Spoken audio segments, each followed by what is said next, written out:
Okay, now we are within Outlook and we want to schedule a meeting. So just like we've done in Teams, it's very similar, just a different screen. So we can come here next to new email, click on that drop down button and then choose event, right? We want to schedule a new event. We'll call that, give the meeting a title, general meeting two. Let's name this two.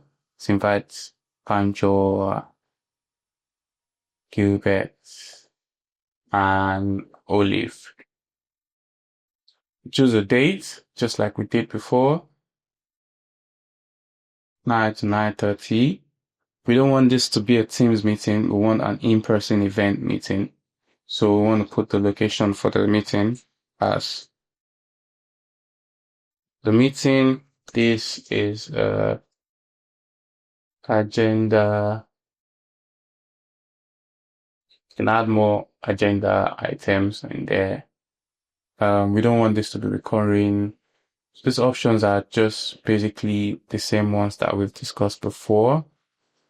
Let's set this to 1:30, right? You can also use the scheduling assistant just like we did before. So you can see everyone is free at this time. So we can use that. Go back to the events tab.